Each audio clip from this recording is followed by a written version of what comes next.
Yeah, I just got done talking to those guys, and everybody in the locker room had a lot to do with winning that game. It was a buy-in game in so many ways. We had to take Saturday off and gather ourselves a mandatory day off, and then Sunday, we spent a lot of time in the film room and really got down in the trenches of what we need to fix. And we probably spent an hour in there, and when we came out, they responded. They responded in a really good way. I mean, I told them the approach and the energy and the enthusiasm and the way they transitioned from that loss, that's the type of mindset we're going to have. And we had 2 really good days of preparation. By no means was this a perfect game, but everybody bought into the game plan and figured out a way to win. Questions? Coach, what was the decision to start over tonight? More of an analytics thing. We've really spent a lot of time trying to figure out the right lineup combinations, and from a defensive rebounding perspective, he gave us a lot more there than Seth did, and it looked like from our rotations we would be a lot more better suited with him starting and Seth coming off the bench and correcting some of these rotations, and because we have limited numbers to work with, so trying to figure out the right rotations from a substitution standpoint was probably the biggest factor in it. I told Seth after the game, I mean, he played 22 minutes. He's a great shooter. I need him to shoot. I mean, he didn't even get a field goal attempt up, but we need Seth, and we need Seth to bring that spark off the bench. So, when you go through loss, you try to analyze everything and try to fix things, and that was something I thought one piece I could try to play and see if it worked, and it seems like it did. Coach, last Friday you guys had 32 three-point attempts. Tonight you had, I think it was 19. Is that more of you're trying to find and lower that number and not shoot as many? What's your? No, not necessarily. They zoned us a lot last week. So we were getting a lot of good looks. It just the ball, it wasn't falling, and that's the way it works in the game of basketball sometimes. And I think the biggest difference from tonight compared to the Monmouth game is we saved a lot of legs on the defensive end with the zone, and I felt more comfortable with the zone this week than I did against Xander Rice. So it seemed to keep our legs fresh. So we were downhill and with pace and playing with pace on the offensive end, and everything seemed to be clicking a little better. So, yeah, we were shot at way more efficient, 8 for 19. I'll take that, every day of the week. You look at the box score, and the idea was to get Jesse as many touches as possible. He only got 6 field goal attempts, but he drew 10 fouls. And, he wasn't stellar from the line, but that's something he needs to rep out. So, we definitely, the game plan was to play through Jesse, and we need to do that as much as we can because we get a lot better looks when we go inside out. Coach, along the lines of the zone, from a simplistic standpoint, what's it like teaching a 2-3 zone at West Virginia? Because that's been a dirty word in the past. 2-3. With Jesse, he's a natural back there. He spent 4 years in his zone, so we picked up a few things that we could just nailed down, and we didn't get overcomplicated by any means with it. We just wanted to pick 2 or 3 things, and most every kid's play a 2-3 zone. So it's not like it's crazy unnatural, but there's things that he's given us that we can utilize, and we've kept it pretty simple. So the main thing is trying to navigate those ball screens when they set those ball screens, on those top guards. So that's probably the issue we can probably clean up the best.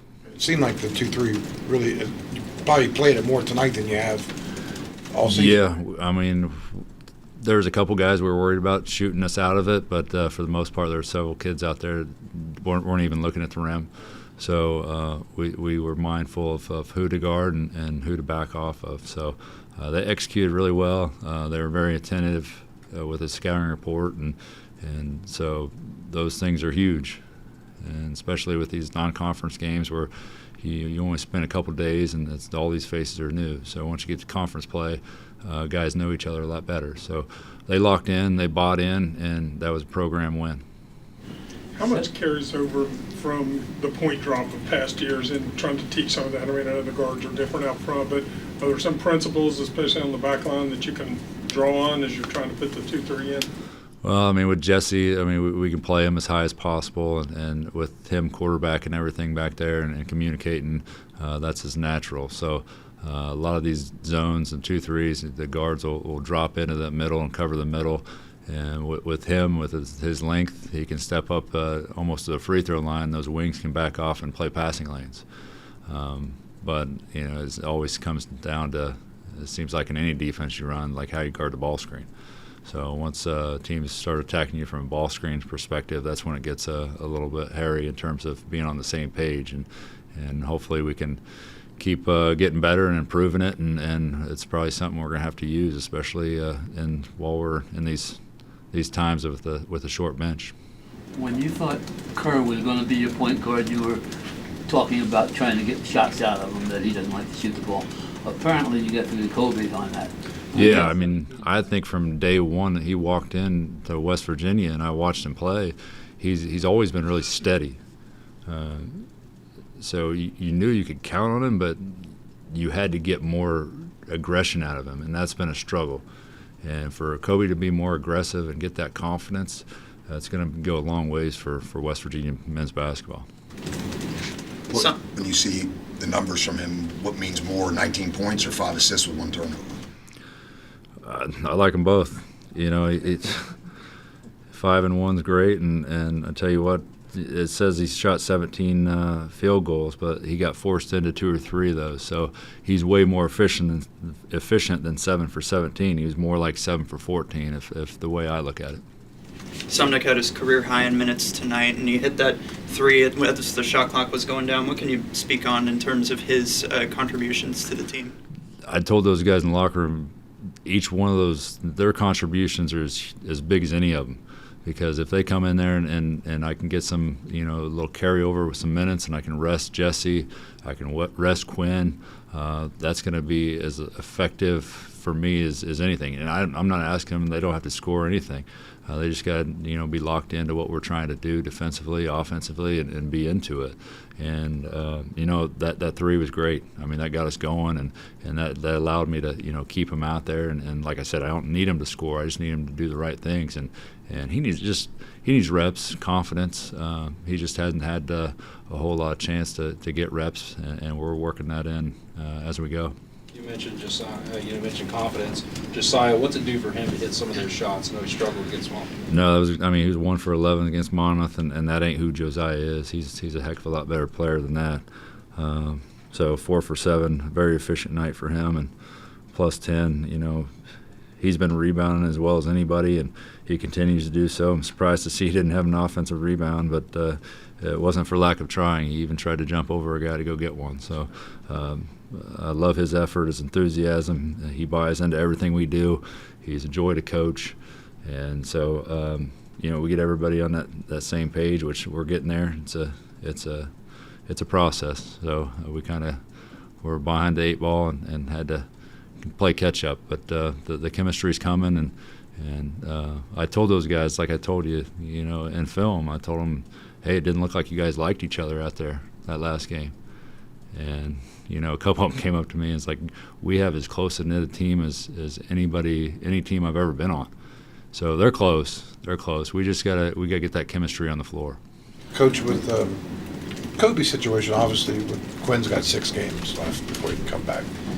But did Kobe take a really big step forward, though, in his progress tonight? And obviously, when Kerr comes back, do you have decisions to make there if Kobe continues to play well? No, I mean those are good decisions to have to make. We're getting him great experience. So if anybody's in foul trouble, is the next guy up, or you know, you can play Kobe off the ball.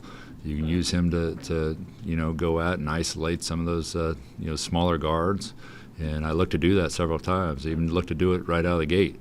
He's got a big, strong, you know, aggressive body, and you can put him in the post. So, you know, he can have his way with you know, some of those smaller guards. So he gives you things, and that Kerr might not.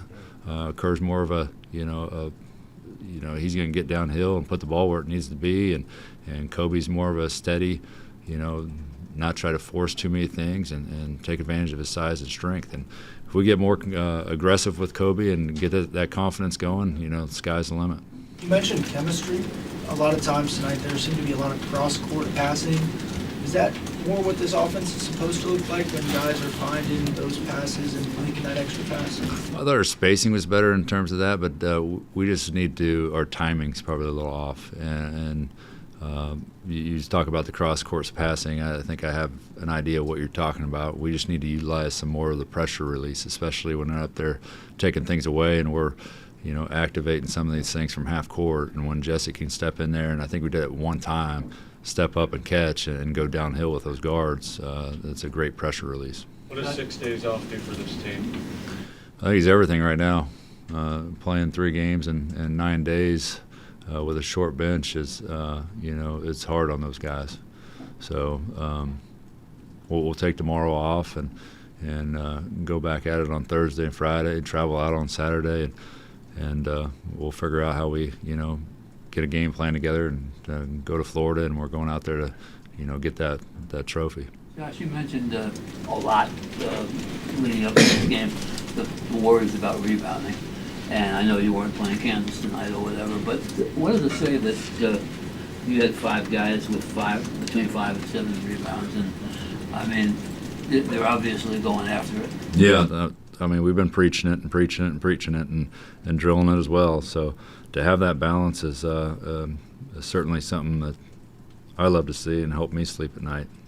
And the idea that you only had the 5 offensive rebounds, only 4 by players, but you only missed 20 shots. Yeah, I would rather have more efficient field goal percentage than offensive rebounds. So our best offense is the ball going in the hole, not rebounding it and putting it in afterwards. So that's not our forte. I know it has been in the past. So I just want to be more of a efficient offensive production is certainly what I prefer. The better shooting tonight, a result of any adjustments, or is it just a matter of them getting? I really think it had a lot to do with our defense. In the Monmouth game, I hit like 2 possessions of zone, and when those guys are gassed out there and chasing and trying to take things away and play our principles, it takes a toll on you on the offensive end. So the fact that we saved some legs on the defensive end really helped this team, especially with the the short bench like we keep talking about. So the 2-3 could be could be a staple. Yeah. We'll see. We'll see. Nothing's off the table when you're trying to win games. Coach, thank you. Thank you.